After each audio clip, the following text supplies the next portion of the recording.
Hare Nama, Hare Nama eva kevalam, Kalo nasteva, nasteva, nasteva gatiranyata.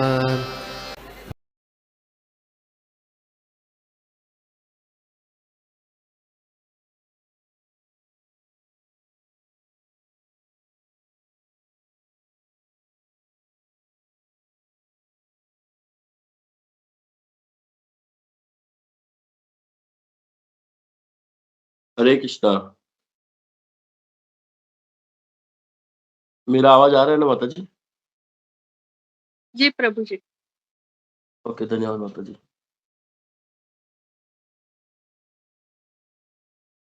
मैं थोड़ा late हो गया हूँ, उसके लिए मैं आप सभी भक्तों से प्रार्थना क्षमा चाहता हूँ और आप सभी से प्रार्थना की कामना करता हूँ कि जो भी कुछ आज सेवा है उसको अच्छे से कर पाऊँ आप वैष्णव की कृपा से।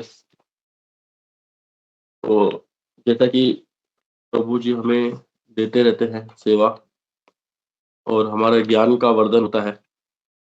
यहाँ काफी सर्दी है और काफी समय से ये सर्दी जुकाम बुखार जा नहीं रहा है।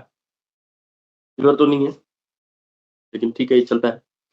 तो आज हम जो श्लोक की व्याख्या करेंगे वो श्लोक संख्या 9 और 10, अध्याय 27वां और स्कंद 3, 27 का 9 और 10। तो ये बहुत ही इम्पोर्टेंट श्लोक है। जब हम कृष्ण भावनामृत में जब हम प्रयास कर रहे हैं तो कई बार भक्तों का प्रश्न मन में ये आ सकती है कि जो भगवान की लीलाएं हम पढ़ते हैं तो बहुत अच्छा लगता है, लेकिन इस तरीके से जो ये सांख्य योग जो भगवान कपिल देव जी बता रहे हैं हमें, तो इसमें कई बार थोड़ा-सा ऐसे लगता है, आनंद नहीं आता है। लेकिन रियली में इसको समझने के बाद ही भगवान की लीलाओं में हम अच्छे तरीके से सोपान या आस्वादन हम कर सकते हैं। है ना? ओम नमो भगवते वासुदेवाय, ओम नमो भगवते वासुदेवाय, ओम नमो भगवते वासुदेवाय। नारायणं नमस्कृत्य नरं चैव नरोत्तमं देवीं सरस्वतीं व्यासं ततो जयमुदीरयेत्। नष्टप्रायेषु अभद्रेषु नित्यं भागवत सेवया भगवते उत्तमश्लोके भक्तिरभवति नैष्ठिकी। ॐ ज्ञानतिमिरान्धस्य ज्ञानाञ्जनाशलाकया चक्षुरुन्मिलितं येन तस्मै श्री नमो विष्णुपादाय कृष्णपृष्ठाय भूतले श्रीमते भक्तिवेदान्त स्वामिनिति नामिने। नमस्ते सरस्वती देवी गौरवाणी प्रचारणे निर्विशेष शून्यवादी पाश्चात्य देशता। मुखं करोति वाचालं पंगुं लंघयते गिरिं कृपातमहं श्री गुरुदीनतारणं परमानन्दमाधवं श्रीचैतन्यम्।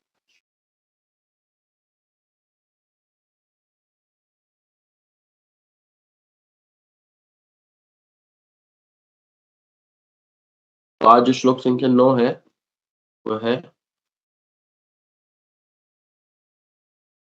तानुबन्धे च दहे अस्मिन् अकुर्वन् असत् आग्रहम् ज्ञानेन दृष्टतत्त्वेन प्रकृते पुरुषस्य च तानुबन्धे च देहेऽस्मिन् अकुर्वन् सदाग्रहम् ज्ञानेन दृष्टतत्त्वेन प्रकृते पुरुषस्य च। मनुष्य को आत्मा तथा पदार्थ के ज्ञान के द्वारा देखने की शक्ति को बढ़ानी चाहिए और उसे व्यर्थ ही शरीरों के रूप में अपनी पहचान नहीं करनी चाहिए, अन्यथा वह शारीरिक संबंधों के द्वारा खींचा चला जाएगा। ये बहुत इंपॉर्टेंट एक वो बात होता है। मनुष्य को आत्मा तथा पदार्थ के ज्ञान के द्वारा देखने की शक्ति बढ़ानी चाहिए और उसे व्यर्थ ही शरीरों के रूप में अपनी पहचान नहीं करनी चाहिए, अन्यथा वह शारीरिक संबंधों के द्वारा खींचा चला जाएगा। तात्पर्य भाई श्रील प्रभुपाद। जय श्रील प्रभुपाद। बद्ध जीव अपने को शरीर समझकर शरीर को मैं मान लेता है और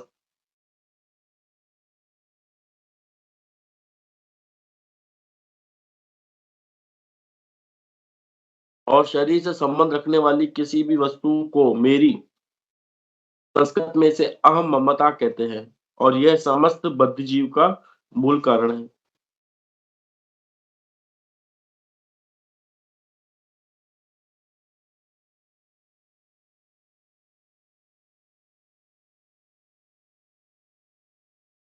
मनुष्य को चाहिए कि वस्तुओं को पदार्थ तथा आत्मा का संयोग मान के चले।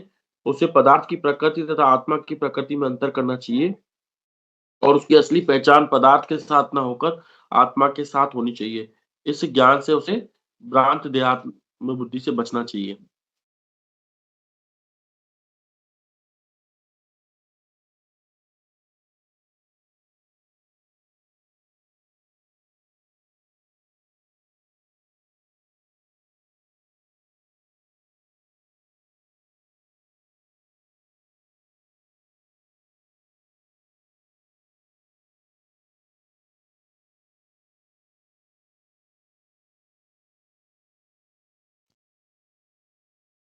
क्षमा चाहता हूँ। तो मेरा यहाँ पर सभी से एक प्रश्न है जो मैं कंटिन्यू यहाँ पर आता रहता हूँ, क्लास देता रहता हूँ। तो मैंने यहाँ पे कई बार ज्ञान की परिभाषा बताई है। ज्ञान की परिभाषा क्या होती है? ज्ञान की परिभाषा मतलब शास्त्रों के हिसाब से ही बताई गई है, ज्ञान की परिभाषा किसे कहते हैं? मैंने कम से कम 7, 8 या 10 बार बताई होगी। कोई आप शेयर करना चाहेंगे? किसी को याद है ज्ञान की परिभाषा क्या है? कोई वक़्त अगर किसी को पता है कि ज्ञान की परिभाषा किसे कहते हैं?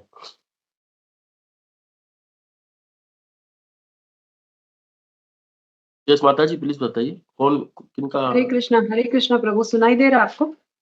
हाँ, हाँ। हाँ, हाँ।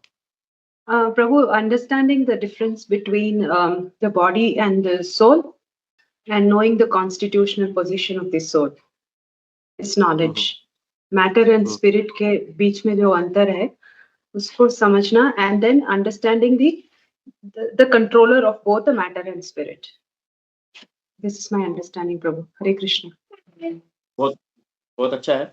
बहुत सही बताया आपने। कोई और बताना चाहेगा जिसको जिस तरीके से हमने इस पे व्याख्या की थी, जिस तरीके से हमने उसपे समझा था कि किस तरीके से हम मतलब थोड़ा भौतिक एग्ज़ाम्पल दे करके कैसे हमने इस चीज़ को समझा था। लास्ट टाइम उससे भी लास्ट टाइम मैं तो हमेशा इस चीज़ को लेके ही आता हूँ क्योंकि हम अभी भौतिक चेतना में हैं तो। कोई बात नहीं, मैं एक बार और बता देता हूँ उसको। तो किसी भी 2 वस्तुओं को अलग-अलग करके देखना ज्ञान कहलाता है। ज्ञान की परिभाषा यहाँ पर ये आती है कि किसी भी 2 वस्तुओं को अलग-अलग करके देखना, वो ज्ञान कहलाता है। जैसा कि हमने पिछली बार हमने गोल्ड का एग्ज़ाम्पल लिया था कि जैसे गोल्ड में मिलावट आती है, तो कई बार व्यक्ति बेचने जाएगा, तो जिस व्यक्ति को ज्ञान होगा वही समझ पाएगा कि भैया इसमें तो 60% गोल्ड है, 40% एक्स्ट्रा मेटल है ना? तो उसी तरीके से पानी में भी देखो हम देखते हैं, सबको पता है पानी क्या होता है ना?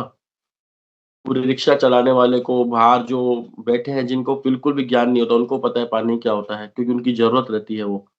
लेकिन जो वैज्ञानिक होते हैं तो वो उसको अलग तरीके से देखते हैं, वो देखते हैं H2O उसको अलग-अलग करके देखते हैं, उसमें उनको ज्ञान की वृद्धि होती है।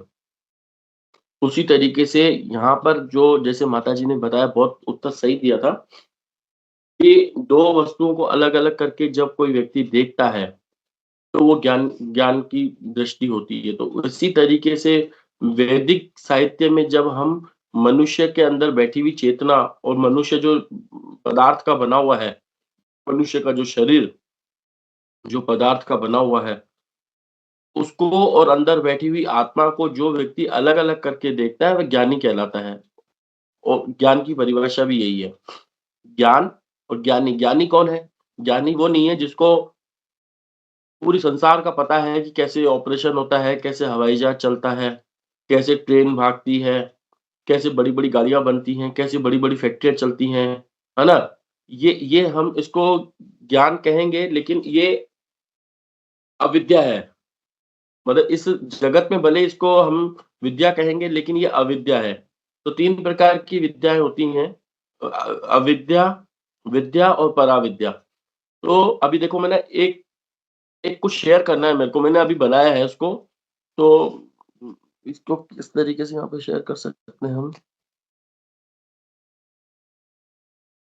तो अब ये आप जितने भी भक्त लोग देख रहे हैं, जो वो क्या समझ रहे हैं इसमें? हमको देखो क्या चीज़ समझ में आ रही है? कोई बोलना चाहेगा? इसको समझ करके, इस डायग्राम को समझ करके कुछ कोई व्यक्ति बोलना चाहेगा? इसको समझ करके, ये जो नीचे से जो लाइन आ रही है 1, 2, इसके नीचे मनुष्य है। मनुष्य की दृष्टि है, वो देख रही है ना? ये देखो, ये नीचे मैंने देखा मनुष्य की दृष्टि है, ये इसको सब दिख रहा है उसको, ये भी दिख रहा है, ये भी दिख रहा है, ये भी दिख रहा है। तो अब कोई भी भक्त इसको समझ करके कोई बोलना चाहेगा कि क्या हमने, इसका मतलब क्या है? ऊपर देखो भगवान श्री कृष्ण है, फिर देखो इधर ये है। कोई भी व्यक्ति बोलना चाहे तो अच्छा लगेगा। हरे कृष्णा प्रभु जी। ये भगवान के ये 3 शक्तियों के या एनर्जीज के बारे में आपने डिस्क्राइब किया है यहाँ। अंतरंग शक्ति, बहिरंग शक्ति एंड तटस्थ शक्ति, एंड इसका फीचर्स या कैरेक्टरिस्टिक्स आपने बताया है। मनुष्य दैट इज ह्यूमन बीइंग या जीवात्मा, वो तटस्थ शक्ति में आता है, यानी बीच में आता है। सो वो थोड़ा सुपीरियर है अंतरंग शक्ति से, पर वो चॉइस होता है ना। We come under the influence of material energy when we are there in this material world. हमें ये पार करके जाना चाहिए, बिकॉज हमें ये भी स्विंग, इस साइड भी हम स्विंग हो सकते हैं, उस साइड भी हम स्विंग हो सकते हैं। वही भक्ति का प्रोसेस है which will take us to the internal, towards the internal energy of the Lord and under the control of the internal energy of the Lord. हरे कृष्णा प्रभु जी। माता जी सही कहा आपने, लेकिन अंतरंगा शक्ति से हम सुपीरियर नहीं है, हम बहिरंगा शक्ति से सुपीरियर है। सॉरी प्रभु जी, वो हिंदी ट्रांसलेशन में मुझे थोड़ा मिस्टेक हो गया। Sorry about that. नहीं, कोई बात नहीं। तो यहाँ पर देखो, जो यहाँ पे जो श्रील प्रभुपाद जी ने क्या, मनुष्य को आत्मा तथा पदार्थ के ज्ञान द्वारा देखने की शक्ति बढ़ानी चाहिए। तो यहाँ पे मनुष्य शब्द यूज हुआ है, उनमें उन्होंने ये नहीं बोला है यहाँ पर कि जीवों को जीवों को आत्मा तथा पदार्थ के ज्ञान के द्वारा देखने की शक्ति बढ़ानी चाहिए।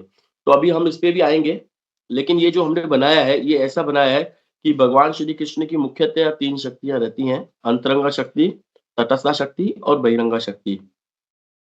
तो अभी जो हम ज्ञान की परिभाषा की बात कर रहे थे, तो ये ज्ञान की परिभाषा, इससे हमको और ज़्यादा समझ में आएगी। ये है, ये हम भेज भी देंगे वहाँ पे ग्रुप में, आप व्हाट्सएप पर आप चेक भी कर सकते हो इसको। तो भगवान श्री कृष्ण की जो मुख्यतः 3 शक्तियाँ हैं, हम भी भगवान की एक शक्ति हैं। तो जैसे अंतरंगा शक्ति है, तटस्थ शक्ति और बहिरंगा शक्ति है।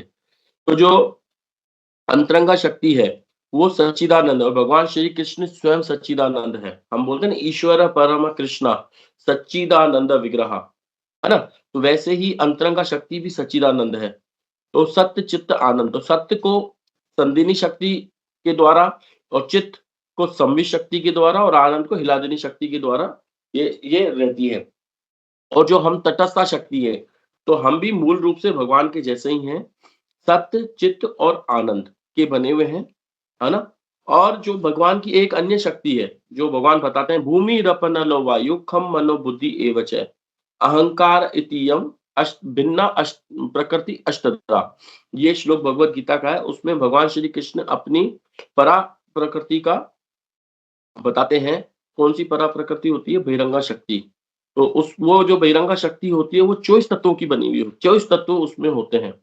तो आप में से कोई शेयर कर सकता है 24 तत्व कौन से होते हैं? मैंने अभी उसमें बताए थे। तो अगर ऐसे आदान प्रदान से जब क्लास चलती है, तो उसमें थोड़ा और अच्छा रहता है, और सामने वाला व्यक्ति बहुत ज्यादा वैसे रहता है, मतलब ध्यान से सुनता है, और लगता है कुछ भी प्रश्न आ सकता है। तो आप बता सकते हैं कोई भी 24 तत्व कौन से हैं इसमें, प्रकृति के 24 तत्व? अभी हमने पिछले 26 हरे अध्याय में कृष्णा। यस माता जी प्लीज।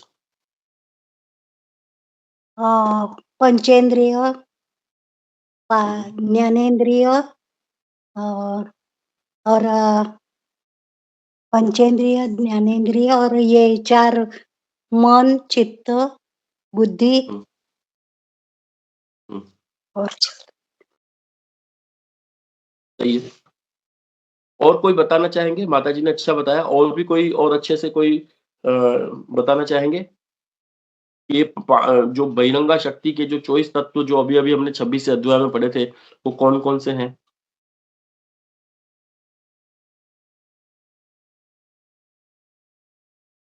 प्रभु जी, आँख, कान, हाँ, आँख, हाँ, कान, नाक, हाँ, हाँ, त्वचा हाँ, है। और ये पंच मतलब ये आकाश, पृथ्वी, जल, वायु, अग्नि, हुँ, वो पंचतत्व। राइट।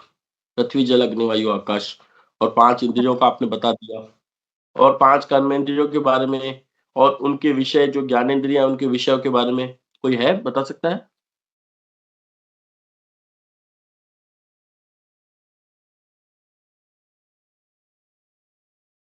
कोई बात नहीं, हम यहाँ पे बताते हैं। लेकिन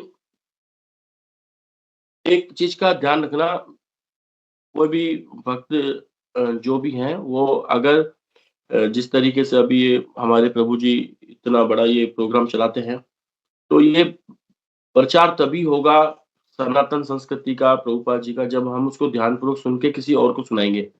और ऐसे जिस तरीके से ये प्रोग्राम चल रहा है ऑनलाइन, ऐसे कम से कम भी ह हज़ारों लोग हों और अपना-अपना एक ग्रुप चलाए, तब जाकर के पूरे भारत में, पूरे विश्व में ऐसा चलेगा, है ना? तो ध्यानपूर्वक सुनना ही हमारा एकमात्र उद्देश्य रहता है। जो व्यक्ति ध्यानपूर्वक सुनता है, वो व्यक्ति ध्यानपूर्वक बोलता है। तो 24 तत्व अभी 26 अध्याय में 65-70 श्लोक थे, उसमें से यही चीज़ें बताई गई हमें। 5 भौतिक तत्व होते हैं, पृथ्वी, जल, अग्नि, वायु, आकाश, है ना? और 5 ज्ञानेंद्रियाँ होती हैं हमारी, जैसे नाक, कान, जीवा, नेत्र, त्वचा, है ना?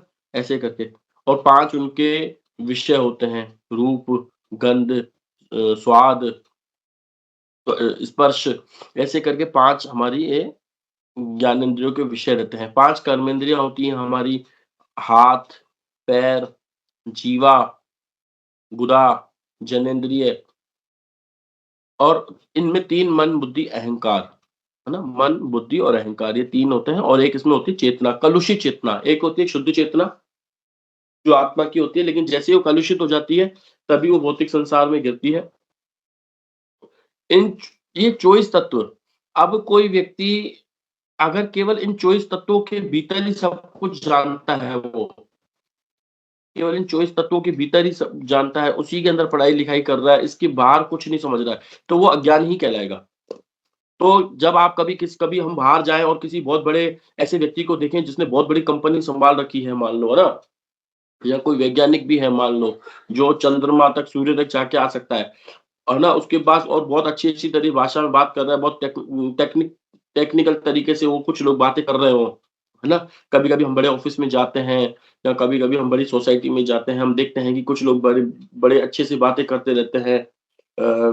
धूप में बैठे हैं, 4 चेयर लगी हुई है और बड़ी टेक्निक तरीके से तकनीकी से बड़े तरीके से बातें कर रहे हैं, चाय पी रहे हैं और हम उनके सामने लगता है कि हम तो इस चीज़ को कुछ समझ नहीं पाएँगे। लेकिन हम घर पे उठ कर के सुबह को 16 माला करते हैं और हम ये समझते हैं कि हम ये शरीर नहीं है, हम तो आत्मा है, हमारा इस संसार से कोई लेना-देना नहीं है ना? तो ये समझ लेना चाहिए कि वो जो व्यक्ति वो अज्ञानी है, उनसे तो हम बहुत कुछ ज़्यादा जानते हैं, है ना? और हो सकता है कि वो इस वक़्त जिनकी चर्चा कर रहे हो, वो चर्चा हम पता नहीं कितने जन्मों पहले करके छोड़ भी चुके हैं। याद नहीं है हमें, क्योंकि भगवान हमें भुला देते हैं, क्योंकि हम कभी इंद्र भी बन चुके हैं, तो कभी हम वो चींटी भी बन चुके हैं। तो ये जो केवल ये जो हम पेड़ों को काट करके उसके अंदर से वो तत्व देखते हैं कि इसके अंदर क्या है, शरीर को काट करके जैसे हम डॉक्टर के पास जाएँगे तो वो हमारा ब्लड लेगा, यूरिन लेगा, कभी कुछ लेता है क तो उसकी जाँच करता है, तो हम सोचते हैं देखो ये कितना इंटेलिजेंट है। नहीं, नहीं, नहीं। वो केवल शरीर के ही ज्ञान का रखते हैं, ठीक है ना? होना ज़रूरी है, शरीर का ज्ञान भी होना ज़रूरी है, लेकिन उससे भी ऊपर होता है आत्मा का ज्ञान। जैसे कि इस श्लोक में देखो ये बताया गया है। मनुष्य को आत्मा तथा पदार्थ के ज्ञान द्वारा देखने की शक्ति को बढ़ानी चाहिए, है ना? और उसे व्यर्थ ही शरीर के रूप में अपनी पहचान नहीं करनी चाहिए। अन्यथा वह शारीरिक संबंधों द्वारा खींचा चला जाएगा। तो इसके हम इसको प्रैक्टिकल कैसे करें कि कैसे हम इसको चीज़ को समझें? तो देखो हम छोटी-छोटी चीज़ों से इसको समझ सकते हैं। जैसे एक मैं मेरा उदाहरण देता हूँ। अभी परसों के रोज़ हमारे घर के पीछे गाय और भैंसों का एक छोटा-सा तबेला है, बना रखा है। तो उसमें हम उनको गाय जो हमारे घर में जो वेजिटेबल कटती है, सब्जियाँ कटती हैं, जो छिलके वग़ैरह होते हैं, हम उसको देने गए। तो मैंने स्वाभाविक रूप से गाय के आगे डालना चाहा, तो एक भैंस थी, वो भैंस के आगे कुछ खाने के लिए रखा हुआ था। लेकिन जब उसको पता चला कि ये यहाँ पर कुछ और फेंक रहे हैं, लेकिन वो एक बहुत बड़े रस्से से बंधी हुई थी। एक बहुत बड़े रस्से से बंधी हुई थी, जिसके कारण वो जो मैंने फेंका कचरा सब्जी के छिलके, वो उसको खाना चाहती थी, लेकिन वो बहुत दूर थी, लेकिन वो उससे पास नहीं आ पा रही थी, मतलब उसके कारण। लेकिन वो केवल संघर्ष कर रही थी कि मैं पास आ जाऊँ, लेकिन वो उसका इतना बड़ा बंधन था कि वो जा नहीं पा रही थी। तो 2 मिनट तक मैंने सोचा, जब वहाँ पर ही था, तो मैंने उस चीज़ को ये सोचा, रियलाइज़ेशन किया कि ये आत्मा भगवान की जो तटस्थ शक्ति है, सच्चिदानंद शक्ति है, ये वो शक्ति एक उसने यंत्र भैंस का यंत्र ले रखा है, एक भैंस का शरीर ले रखा है, जिसके कारण वो इतनी बद्ध है कि वो स्वतंत्र होकर के कुछ खा भी नहीं सकती है। वो स्वतंत्र होकर के कुछ खा भी नहीं सकती है। वो चाहती है कि मैं ये खा लूँ, और वो स्वतंत्र थी, लेकिन वो यहाँ पर आकर के उसने ऐसा चोला धारण कर लिया। पहले तो उसको ब्रह्मा जी का शरीर मिला, फिर उसे कर्म करते, गलत कर्म, गलत कर्म, गलत कर्म, गलत कर्म, अपनी इंद्रिय, अपने भोग करते उसको एक ऐसा पशु का शरीर मिल गया, जिससे अ, वो अपने जीवन में हो सकता है बहुत खुश हो, लेकिन हम ऊपर से देख सकते हैं। लेकिन इससे मुझे क्या सीख मिली कि अगर हम मनुष्य शरीर में रह करके जो हम समझ करके, और सबसे चीज़ ये कि हम कृष्ण कॉन्शियसनेस इस्कॉन हमारे पास में होकर के, इतने अच्छे गुरु हमारे साथ होकर के, अगर हम अपनी चेतना को उच्च नहीं कर पा रहे, अगर हम अपनी चेतना को उच्च नहीं कर पा रहे, हम इस चीज़ को समझ नहीं पा रहे, तो हमारा भी अगला जीवन ऐसा हो सकता है कि हम भी किसी पशु शरीर मिले। तो कोई व्यक्ति सोच सकता है कि, मतलब कई बार ऐसे आता है, कई सोच सकते हैं पशु शरीर में चलो घुस भी गए तो क्या हो गया, देखो कुत्ता है कितना बढ़िया तरीके से घूम रहा है। आराम से सोता है, आराम से खाता है, आराम से पीता है, आराम से उसको संभोग करने के लिए कोई कुतिया मिल जाती है, तो उसमें क्या दिक्कत है उसको? बढ़िया जीवन है, वहाँ पे भी तो हमको आना खाने कमाने की चिंता नहीं रहेगी। अरे ये क्यों सोचते हैं हम, ये क्यों नहीं सोचते कि कोई ऐसा भैंस या कोई ऐसा गलत पशु, कोई बकरा बन गए हम, तो किसी मशीन के अंदर ज़रा कट कट भी सकते हैं हम जा कर के। क्यों हम किसी बैल बन गए या कोई बकरी बन गए, तो किसी खूंटे से हमको बाँध दिया जाएगा। हम चाहेंगे बाहर घूमना, चाहे खुली आज़ादी जीना चाहें, नहीं जी पाएँगे हम। हम चाह कर के भी बाहर नहीं निकल पाएँगे। तो ये बहुत बड़ा आगे का संकट है। तो ये हमको देखना चाहिए, जन्म, मृत्यु, जरा, व्याधि, दुःख, दर्शन, अदर्शन। हमको इनको दर्शन करने चाहिए कि जन्म और इवन यहाँ तक कि जब कभी हम अपने हाथों को देखिए, आपको थोड़ा-सा लगेगा कि ये बहुत भारी शब्द, एक ऐसा नहीं बोलना चाहिए, थोड़ा हेवी लगे। लेकिन जब कभी हम अपने हाथों को ऐसे देखते हैं, या कभी माताएँ लोग उसमें चूड़ी पहनती हैं, या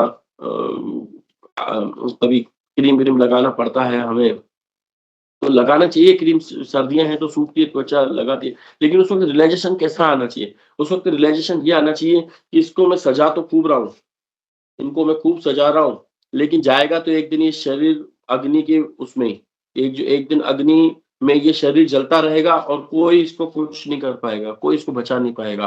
कोई चाह करके भी इसको वापस इसके अंदर आत्मा डाल करके वापस इसको पहले जैसा नहीं बना पाएँगे। तो ये हमको रियलाइज़ेशन दिन-प्रतिदिन, हर क्षण, हर व्यक्ति को आना चाहिए। तभी हम रियलाइज़ेशन हो पाएँगे कि मनुष्य में और पशु में क्या अंतर है। तो यही है। और एक श्लोक मैंने और प्रभु जी को भेजा है, मैं चाहूँगा कि प्रभु जी वो भी एक बार शेयर करें, तो हमको थोड़ा और क्लियर हो जाएगा इस चीज़ को। फिर हम अगली वाले श्लोक पे चलेंगे।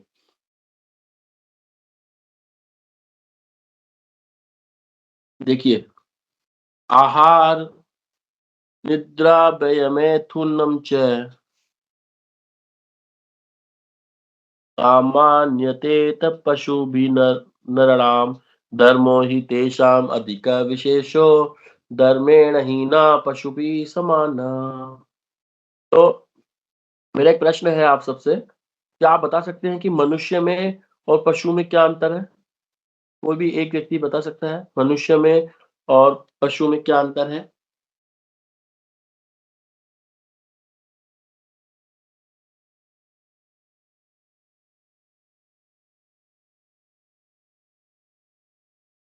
हरे मनुष्य कृष्ण। में और यस, यस, यस माता जी प्लीज़।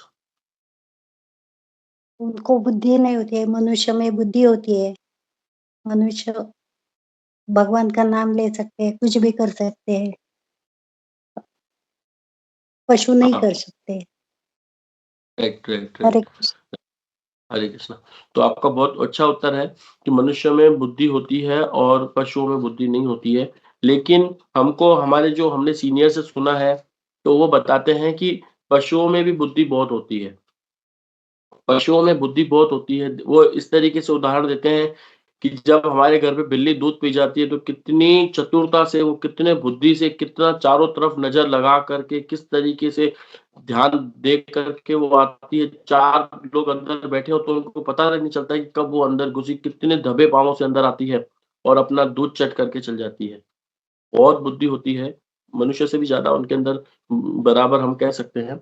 और कोई बात बता सकते हैं कि इन दोनों में क्या एक विशेषता है ऐसी जो पशुओं में और जिनमें जिनमें से वो दोनों को अलग-अलग करते हैं? मनुष्य और पशु को क्या कौन-सी एक चीज़ है जो दोनों को अलग-अलग करती है?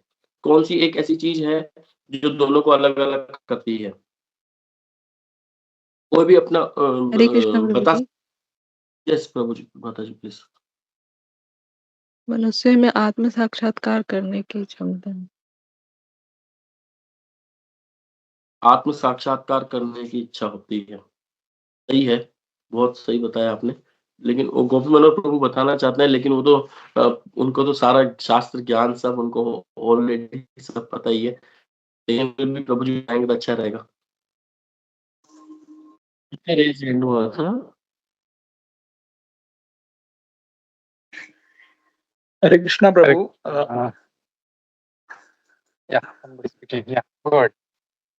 हरे कृष्णा प्रभु, मनुष्य और पशु में फ़र्क है। मनुष्य भक्ति कर सकता है, पशु भक्ति नहीं कर सकता। हाँ, राइट, बिल्कुल सही आपने कहा। मनुष्य भक्ति कर सकता है और पशु भक्ति नहीं कर सकता है। तो ये अभी अभी जो हमने श्लोक पढ़ा था, ये उसमें यही है कि धर्मा ही तेषाम् अधिका विशेषो। इन दोनों के जो विषय में धर्म ऐसी चीज़ है, जो भक्ति हम धर्म कह सकते हैं हम इसको। आत्म साक्षात्कार जो माता जी ने बताया और जो पहले माता जी ने बताया कि वो भगवान का नाम ले सकता है। तो सही सही बात है, सही बात है कि एक मनुष्य ही में और उसमें एक धर्म का ही अंतर है, कि जो आज ये हमारी सभा चल रही है, ये मनुष्यों की सभा चल रही है। कभी हमने ऐसा नहीं देखा होगा कि कभी कोई ऐसी सभा हुई हो मनुष्य पशुओं की, जिसमें कोई कुत्तों का दल बैठा हुआ हो और एक कुत्ता उनको भागवतम पढ़ा रहा हो। या शेर का राजा जंगल का राजा शेर बैठ करके सारे पशुओं को बुला करके उनको भगवत गीता का उपदेश दे रहा हो। कभी ऐसा सुना हमने? कभी ऐसा हुआ नहीं हुआ ना? क्योंकि मनुष्यों की स्वभाव से ही उनको ऊपर उठाया जाता है ना? तो उसमें एक चीज़ बताया था कि वै निद्रा मैथुन आहार। वै अब देखो, अगर हम भी डर रहे हैं कि आगे का क्या होगा, कल क्या होगा? वै निद्रा, मैथुन और आहार, वह यानी कि अपनी रक्षा करना। हम कैसे अपनी रक्षा करें, कल क्या होगा? इस तरह की अगर हमारे अंदर चिंता है, अगर हमारे अंदर चिंता है कल की, तो पशुओं में भी खुद की रक्षा की चिंता रहती है। अगर आप देखेंगे, अगर हम देखते हैं कि कभी कबूतर को दाना अगर हम देते हैं, दाना देने जाओगे कबूतर, कभी कबूतर दाना खाते रहते हैं ना, तो आप थोड़ा-सा आगे चल जाओ, कोई छोटा बच्चा हम कई बार देखते हैं, छोटा-सा बच्चा भाग के जाता है, सारे कबूतर एक साथ ऊपर उड़ जाते हैं, तो बच्चा खुश होता है। तो कबूतर क्यों उड़े? कोई बता सकता है कबूतर क्यों उड़े? जब छोटा बच्चा जाता है, सारे कबूतर दाना चुग रहे हैं। जब छोटा बच्चा जाता है, छोटा बच्चा नहीं भी जाए, कोई गाड़ी भी पास में से निकल जाए या कोई व्यक्ति उधर दूसरा दाना देने के लिए चल जाए, तो सारे क्यों उड़े? जबकि उसको हम दाना देने जा रहे हैं, फिर भी वो क्यों उड़े? सारे कबूतर एक साथ क्यों उड़ जाते हैं? क्या? फिर वापस आ जाते हैं। इसका क्या कारण रहता है? उनको भय है प्रभु जी, हाँ भय के कारण हो जाता राइट, बिल्कुल सही। उनको भय है कि ये मुझे मारने के लिए आ रहे हैं, वो अपनी रक्षा के लिए भगते हैं, वो अपनी रक्षा के लिए भगते हैं। और हम भी अपनी रक्षा कर रहे हैं, और हम भी अपनी रक्षा कर रहे हैं किस तरीके से? साथ में कुछ मेडिसिन्स लेके चलते हैं, साथ में कुछ हेलमेट पहन के चलते हैं, सीट बेल्ट लगा कर के चलते हैं, है ना? ये ज़रूरी है, ऐसा नहीं है कि हमको अपनी रक्षा नहीं करनी चाहिए, पर वो उनमें और उनमें हमें ज़्यादा फ़र्क नहीं रहेगा। हम अपने एक बड़ा घर में रह बैठते हैं, अंदर सर्दी से अपनी रक्षा करते हैं, कोई व्यक्ति हमको रात को मार ना जाए, कोई चोर घुस ना जाए, तो हम अपनी रक्षा करते हैं। तो ये हो गया भय, निद्रा। देखो हम सोते हैं और हम अपनी रक्षा इतनी अच्छी तरीके से नहीं कर सकते हैं, जितनी रक्षा पशु हम खुद की कर सकते हैं। जितनी देर में एक चिड़िया को या पशु को कोई मारने आए, इतने में तो भग जाएगा, लेकिन एक व्यक्ति को भगने में बहुत समय लगेगा, वो नहीं भग पाएगा। कोई भी गाड़ी तेज जा रही हो, कोई कुत्ता बिल्ली हो, बिल्कुल रास्ते से हट जाते हैं, उतनी स्पीड में हो सकता है हम भी नहीं हट पाए, है ना? तो फिर निद्रा, अगर हम निद्रा को देखें तो यानी निद्रा यानी नींद, तो नींद को अगर हम देखें तो नींद हम जितना नहीं सोते हैं अच्छा, उतने से वो हमसे अच्छा सो सकते हैं। देखो आज हमारी गली के बाहर सुबह को 8, 9, 10 बजे अगर आप अपने घर से बाहर निकलोगे और किसी गर्मियों में किसी गाड़ी के नीचे या सर्दियों में धूप के अंदर कोई कुत्ता या कोई बिल्ली सो रही हो, तो उसको कोई ये नहीं बोलेगा, अरे क्या हुआ, तुम अभी क्यों सो रहे हो, तुम उठते क्यों नहीं हो, ये समय तुम्हारा सोने का नहीं है, देखो दिन उठ गया है, उठो। कोई उसको बोलने वाला होगा? नहीं। वो आराम से बढ़िया सोता रहेगा, शानदार तरीके से वो सोता रहेगा, ठीक है ना? कोई बोलने वाला नहीं है। लेकिन अगर हम हमारे घर में थोड़ी देर ज़्यादा सो जाएँ तो हमको कुंभकर्ण की उपाधि मिल जाती है। अरे क्या है कुंभकर्ण है क्या? उठो, देखो सूरज निकला है, उठो, उठो। तो हमसे ज़्यादा तो वो आनंद में है इस चीज़ में। निद्रा, वह निद्रा और मैथुन और आहार। आहार यानी खाना। हम क्या खाते हैं? हम तो थोड़ा-सा खाते हैं, तो उसको पचाने के लिए दवाई लेनी पड़ती है और कितनी मेहनत करनी पड़ती है हमको खाने के लिए, और हम खाने के लिए इधर से उधर भागते हैं, यहाँ से वहाँ, इस रेस्टोरेंट में, उस रेस्टोरेंट में खाने के लिए भागते हैं। और वो भी पशु भी आप देखते रहो, यहाँ-वहाँ सूंघता रहेगा, कुछ न कुछ खाता रहेगा, कुछ न कुछ ढूँढता रहेगा। तो वो और हमारे में कोई फ़र्क नहीं है। और मैथुन देखो हम भी करते हैं और पशु भी करते हैं, है ना? हम थोड़ा-सा चारदीवारी के अंदर छुप करके खाते हैं, वो थोड़ा ओपन में कर लेते हैं, बस इतना ही फ़र्क रहता है। लेकिन हमसे मानना चाहिए कि जितना टेस्ट, जितना आनंद मैथुन करने में किसी व्यक्ति को आता है, किसी मनुष्य को आता है, उतना ही आनंद किसी पशु को, बिल्ली को, कुत्ते को आता है। इसमें नहीं है कि उनको कम आनंद आ रहा है, हम थोड़ा ज़्यादा आनंद ले रहे हैं, बल्कि हमसे ज़्यादा उनके पास पावर होती है उस चीज़ को करने की। देखो एक महिला भी अगर हम देखें तो 1 या 2 बच्चे कर पाती है, लेकिन एक कुतिया या एक बिल्ली को या हम किसी अन्य को भी देखते हैं तो कितने सारे बच्चे कर लेती है एक बार में। इतनी शक्ति उनके पास हमसे ज़्यादा है। तो अगर हम भी अगर भय, निद्रा, मैथुन, आहार इन्हीं के लिए पीछे भाग रहे हैं कि किस तरीके से हम अच्छा कमाएँ सुबह से शाम और रात को एक लाइफ पार्टनर नया ढूँढें। आज वाला नहीं, नया वाला लाइफ पार्टनर ढूँढें, जैसे पशु लोग करते हैं। वो कभी ये नहीं देखते कि ये मेरी, कल मैंने इसके साथ देखा था तो आज भी मेरी यही नहीं, नहीं। वो जो उनको मिल जाए उसके साथ चल जाते हैं और हमारा भी यही हो रहा है। हम रात को, हम मतलब तो भक्त समाज में बैठे हैं, मैं बाहर की बात कर रहा हूँ। तो बाहर हम देखते हैं कि दुनिया सुबह से शाम इसीलिए कमाता है, रात को किसी डिस्को वगैरह में जाकर के लाइफ पार्टनर नए ढूँढते हैं। यूएई में, दुबई में तो ऐसा खास करके चलता है, अब तो बॉम्बे जैसे आप जैसे देशों शहरों में और यहाँ पे भी हम देखते हैं, तो ये बहुत आम बात है। गोवा में देखो ये क्या है, ये चीज़ चलती रहती है, ठीक है ना? तो खाने के लिए भागते रहते हैं, कभी कोई रेस्टोरेंट, रक्षा के लिए पता नहीं कितने-कितने बंदोबस्त करते रहते हैं। तो एक छोटी-सी स्टोरी आती है, मैं आपको बताऊँगा। जिस व्यक्ति के बारे में बता रहा हूँ, किसी टाइम पर रशिया में गवर्नमेंट ऑफिसर था और कम्युनिस्ट गवर्नमेंट, केजी क्या बोलते हैं, किसी कम्युनिस्ट गवर्नमेंट का व्यक्ति था और वो व्यक्ति धर्म के नाम पर बहुत चिढ़ता था। इतना चिढ़ता था कि वो आते-जाते लोगों को, मतलब कोई भी धर्म नहीं अपनाने देता था।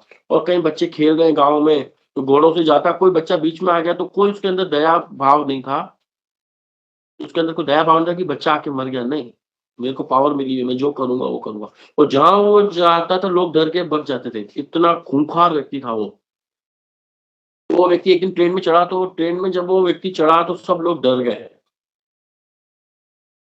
सब लोग डर गए। वो सब भग गए, कोई इस कोने में, कोई उस कोने में, कोई ट्रेन उतरी तो रुकी तो वो उतर गए। तो एक व्यक्ति भगवत गीता पढ़ रहा था, और भगवत गीता कौन-सी? यही अपनी श्रीला प्रभुपाद जी वाली भगवत गीता, क्योंकि विदेशों में तो यही भगवत गीता चलती है एज़ इट इज़, और कुछ नहीं चलता है। कौन-सी? एज़ इट इज़, इस्कॉन वाली Bhagavad Gita as it is. भैया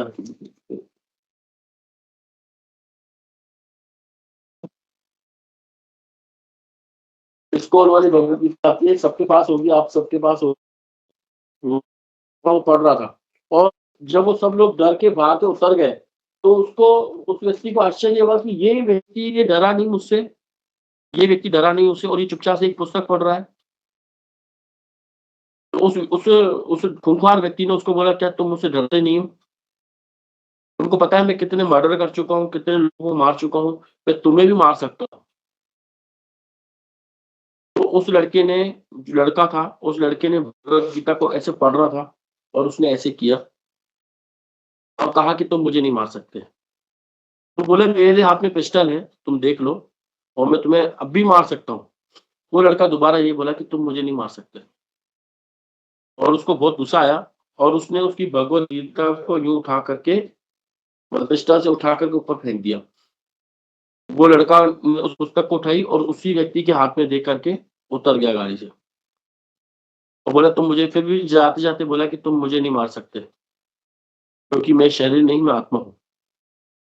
जब उसने ये शब्द सुना कि मैं शरीर नहीं, मैं आत्मा हूँ, और तुम मुझे नहीं मार सकते, और उसने ये भी कहा, अब तक जो तुमने लोगों को मारा है, तुमने उनके शरीरों को मारा है। बोले, मैं आज तक बहुत लोगों को मार चुका हूँ।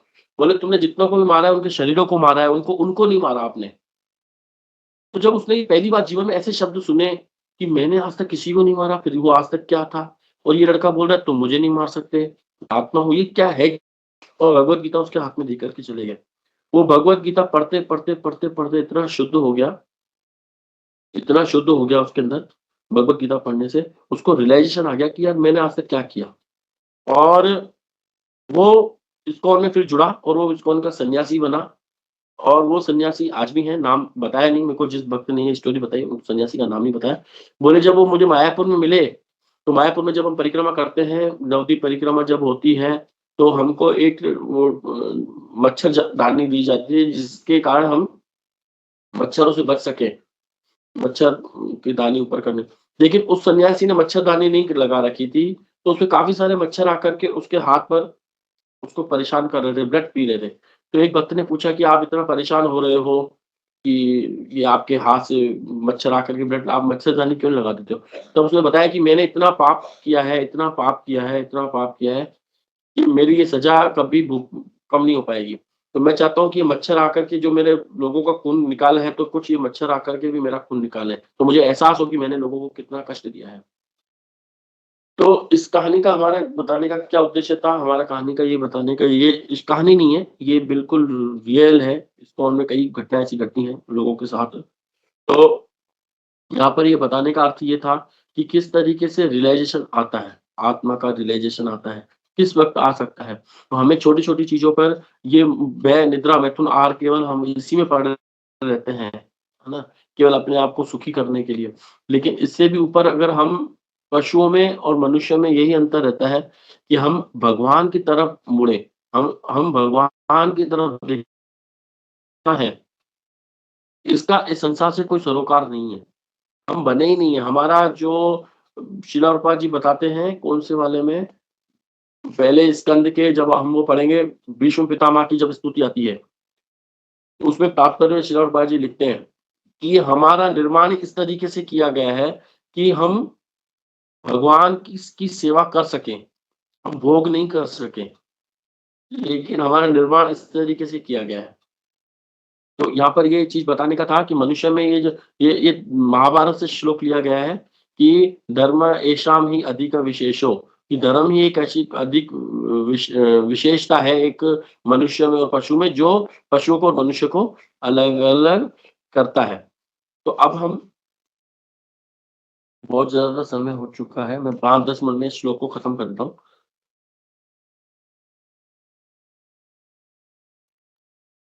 निवृत्त बुद्धयो अवस्थानो दूरी पात्यान दर्शना उपलब्ध्य आत्मना आत्मानम चक्षुषेवार्क आत्मद्रक। मनुष्य को भौतिक चेतना की अवस्थाओं से परे दिव्य स्थिति में रहना चाहिए और अन्य समस्त जीवन बोधों से विलग रहना चाहिए। इस प्रकार अहंकार से मुक्त होकर उसे अपने आप को उसी तरह देखना चाहिए जिस प्रकार आकाश में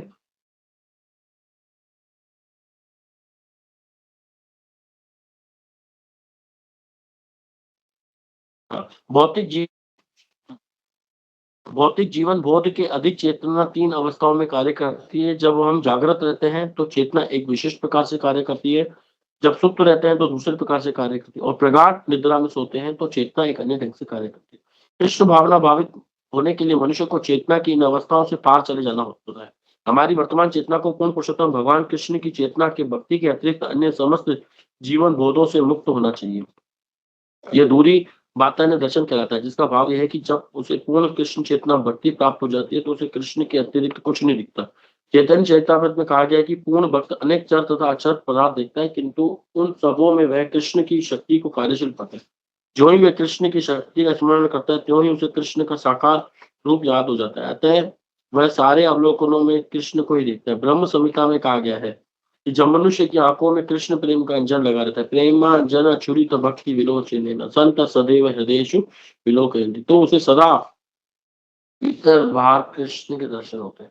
यहाँ पर इसकी पुष्टि होती है मनुष्य को अन्य सभी भावों से मुक्त रहना चाहिए, तभी वह झूठे अहंकार से मुक्त होकर अपने आप को भगवान के शाश्वत के दास के रूप में देखता है। जिस प्रकार हम सूर्य को बिना संदेह के देख सकते हैं, उसी तरह जो कृष्ण भक्ति में सिद्ध हस्त हो चुका है वह कृष्ण तथा उसकी शक्ति का दर्शन करता है। इस भावभूमि में आत्मकृत अर्थात स्वरूप सिद्ध हो जाता है।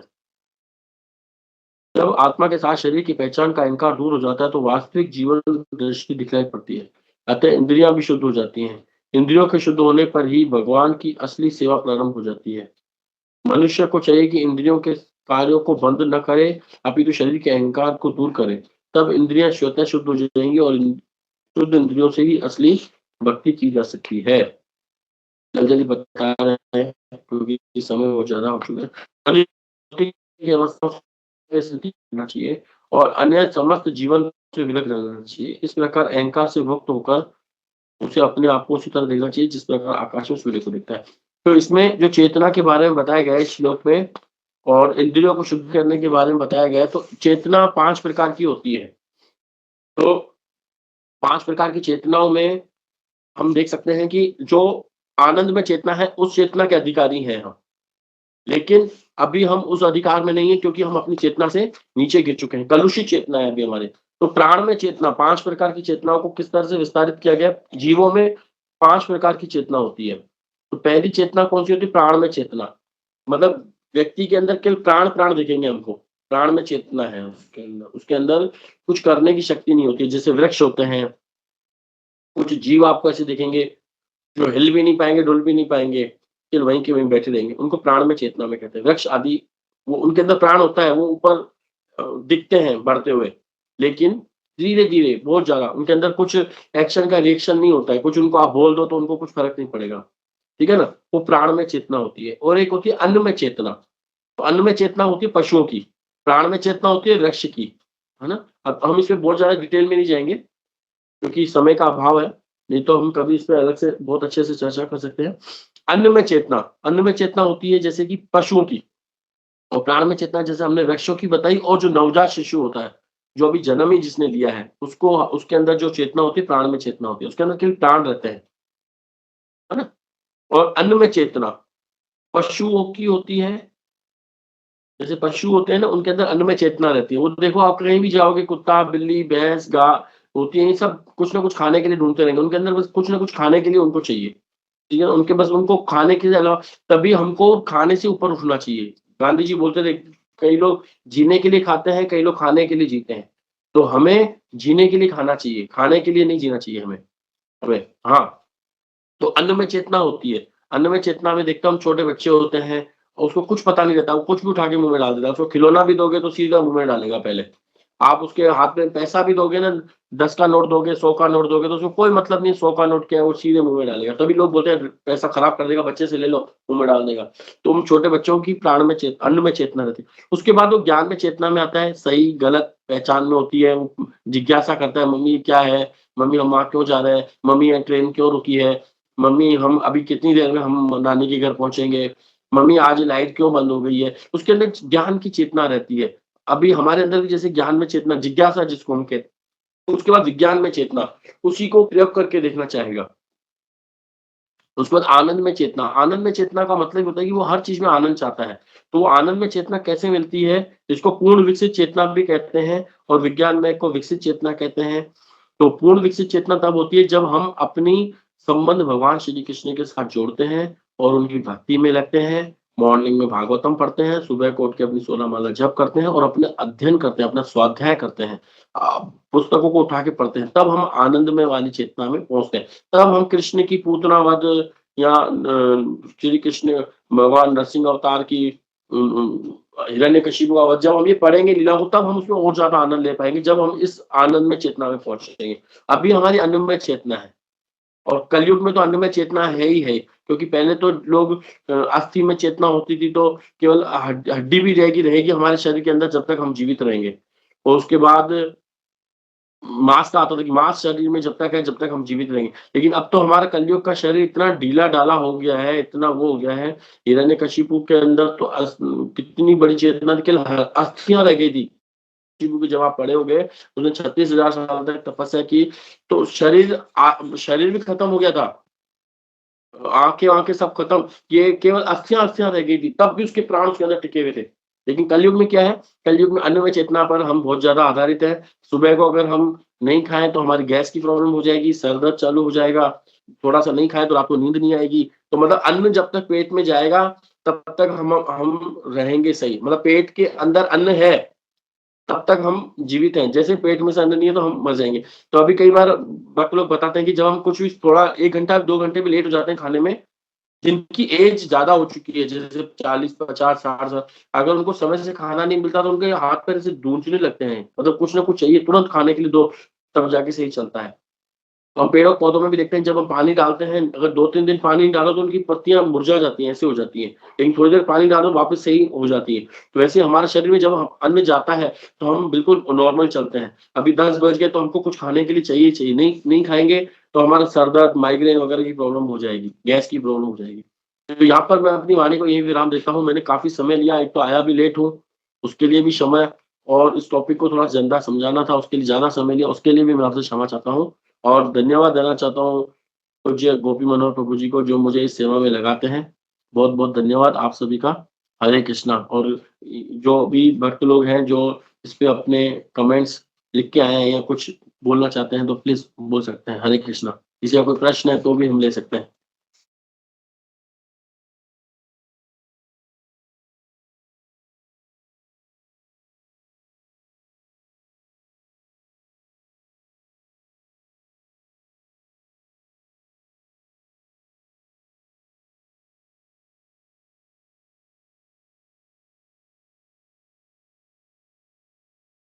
हरे कृष्णा प्रभु, नमः प्रणाम। पहले तो बहुत बहुत धन्यवाद भाई, बहुत अच्छा, बहुत ही सुंदर क्लास था। बहुत बारीकियां जो थी आपने इसको बताई, डायग्राम भी शेयर किया, श्लोका भी शेयर किया, बहुत बहुत धन्यवाद। और आई थिंक किसी का कोई टिप्पणी नहीं है, तो जस्ट मैं ये ऐड करना चाह रहा था कि मतलब जैसे आज का जो श्लोक है उसमें पूरा जो चीज़ है, पूरा आपने अच्छे से इसको एक्सप्लेन किया, आपने बहुत अच्छे से बताया आपने तो। और जैसे मनुष्य के और एक क्या कहते हैं पशु, उसमें भी जो है, मतलब उसमें भी चेतना है। इनफैक्ट कुछ प्राणी तो ऐसे हैं कि बहुत ज़्यादा उनमें अच्छा बुद्धि है हम लोगों से। जैसे वो जो घर बनाता है, वो जो चिड़िया है कहते हैं उसके जैसा घर कोई नहीं बना सकता। इज द बेस्ट आर्किटेक्ट, मतलब कोई आर्किटेक्ट भी ऐसा नहीं बना सकता। तो हैं और बहुत ही अलग-अलग, जैसे सूअर जो है वो हर किसी चीज़ में आनंद लेता है, वो मनुष्य से ज़्यादा लेता है। मनुष्य मैथुन के पीछे भागता है, लेकिन वो सूअर का क्या कंपेयर करेगा वो तो। तो मतलब हम लोगों को ये समझना चाहिए, ये सारी जो चीज़ें आहार, निद्रा, ये अपने श्लोक शेयर किया था, ये जो मैथुन वगैरह है, ये सब नो डाउट इसमें लोगों को आनंद आता है, लेकिन जो लोग भौतिक चेतना में हैं, उन्हीं को आनंद आता है। जो आध्यात्मिक, जिनको आनंद आ गया, रसोवर्जन रसोपे से, जो जैसे भगवान बोलते हैं, जिनको हायर टेस्ट मिल गया है, जैसे यमुनाचार्य जी हैं, वो प्रभुपाद जी कोट करते हैं, उनको बोलते हैं कि उनको अगर किसी स्त्री का स्मरण भी हो जाता तो उस विचार पे वो थूकते हैं वो। तो नहीं, वो एक स्तर है, तो हम लोग उससे काफ़ी दूर हैं अभी, लेकिन हम लोग कोशिश करना चाहिए कि इन सब चीज़ों में पिज़्ज़ा, पास्ता, मैथुन, सोना, खाना, इनमें अभी भी जो आनंद आ रहा है, ये हमारा पूरी तरह बंद नहीं तो एटलीस्ट कम होना चाहिए। हम लोगों को कंपेयर करना चाहिए हम लोगों को। क्या ये मेरा कम हो रहा है? हो रहा है तो हम लोग सही मार्ग पे हैं, लेकिन अभी भी उतना ही खाना-पीना, सोना, मैथुन, उतना ही आनंद आ रहा है, तो हम कोई प्रगति बिल्कुल भी नहीं कर रहे, 1% भी प्रगति नहीं कर रहे। तो thank you Prabhu, very nice class, बहुत अच्छा लगा। ऐसे ही आते रहिए और अपना संग देते रहिए। हरे कृष्णा प्रभु, दंडवत प्रणाम। ग्रंथराज श्रीमद् भागवतम की जय, श्रील प्रभुपाद की जय, इस्कॉन गुरुवृंद की जय, सभी उपस्थित भक्तवृंद की जय। हरे कृष्णा। तो हम लोग आगे बढ़ते हैं नरसिम्हा